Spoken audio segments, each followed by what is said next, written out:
2011, we began our legacy modular project where we began reintroducing some of Bob Moog's early modular systems. And these simple designs had a magical sound. We've done our best over the last several years to try to rediscover what makes these circuits so magical and put that into a new modern product.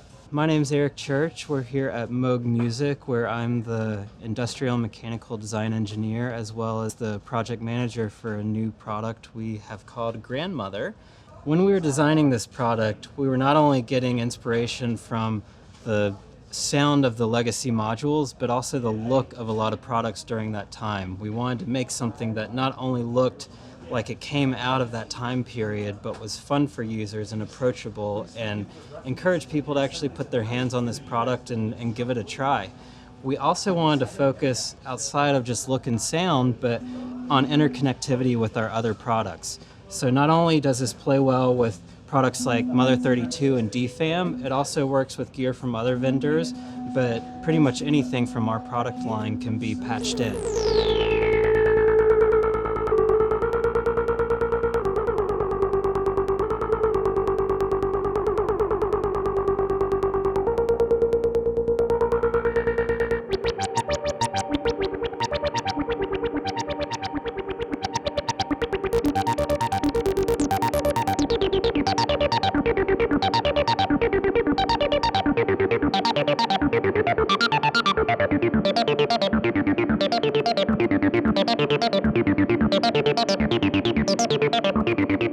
We went through the modular systems and went through the circuits piece by piece and decided where we could kind of find any character or magic, we kept those sections, and anywhere else we improved the circuits to make them more robust. So first of all, in the audio path we have two oscillators with triangle, sawtooth, square, and pulse. They each have 1 volt per octave jacks in. The first oscillator has PWM control in, and the second oscillator has a linear FM control in, and they have wave outs that are selectable by the wave switch.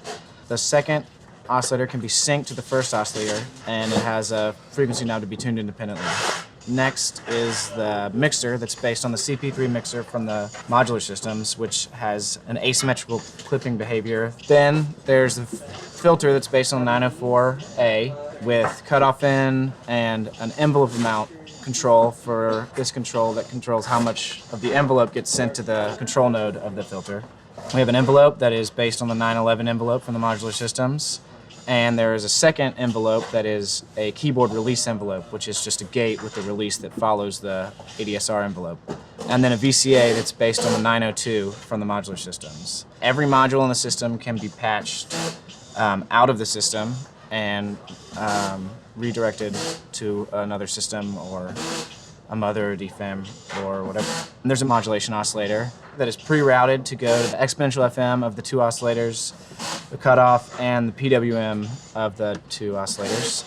It's a regular full-scale oscillator, and it has a sync in and a 1 volt per octave in, and then a wave out selectable by wave switch. This waves are sine, saw, ramp, and square. There's also a sample and hold that runs at the rate of the modulation oscillator, and there is a sync in to this modulation oscillator if you want to control that. The onboard arpeggiator and sequencer has a gate out, keyboard CV out, and a velocity out. It's the same sequencer base as the Sub 37 and then the arpeggiator. You can store up to 3 sequences in it and tap tempo and control the rate with this knob, or if you tap tempo or have an external clock going in, you have subdivisions or multiplications of the tempo. There's a spring reverb, which is inside, which if you clang it will make noise. It's an all analog spring reverb based on the 905 from the modular system.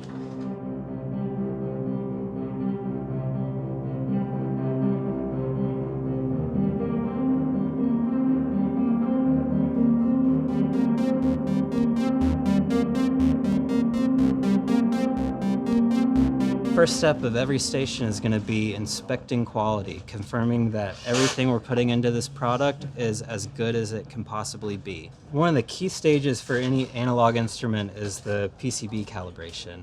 Because each component has a level of tolerance that it may vary within, We have to make sure all the circuits meet the standards that we require for the end sound. During our calibration, we're constantly monitoring the waveform that's coming out of these instruments to make sure that what your ears are hearing is also what your eyes are seeing.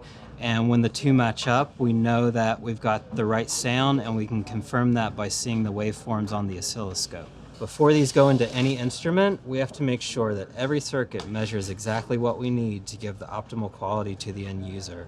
So not only do we look at it from a standpoint of voltage and resistance and calibrating waveforms, we also listen to it as a performer and make sure that it's not only a great tool, a great device, but it's also a musical instrument.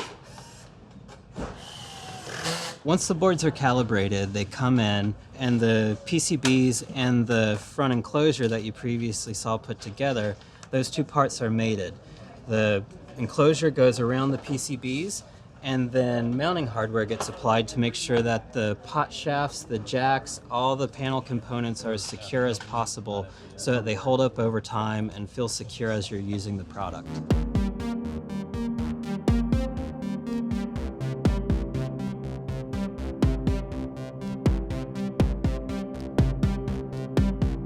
One of the big elements for the user interface is the LHC, which is the left-hand controller.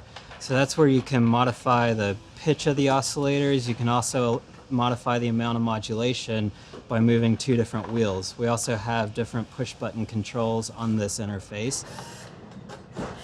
So one of the final stages of the assembly puts the keyboard, the reverb tank, the LHC all on a bottom panel, and then it'll actually pull the front panel from the previous station and assemble the two together. That's where all the cables get plugged in, the unit gets buttoned up, and it'll go on a rack for burn-in.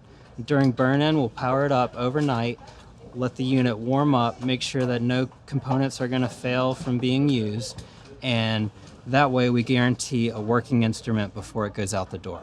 So one of the final checks before shipping is we pull units from the burn-in rack. We want to make sure that everything has lasted through the night and that it's been brought up to temperature for calibration. That's for note cal after all the other calibrations have been done on the PCB. So we'll actually plug into other gear such as Mother 32, check the interconnectivity between various pieces of gear, hook it up to a computer, actually update all the final firmware so that we know that the system is running the way that it should, and just listen to it as an instrument to make sure it has the quality sound that we know that every product needs to have before it can be shipped. So that's the Moog Grandmother, a semi-modular, fully analog synthesizer with arpeggiator, sequencer, and built-in spring reverb.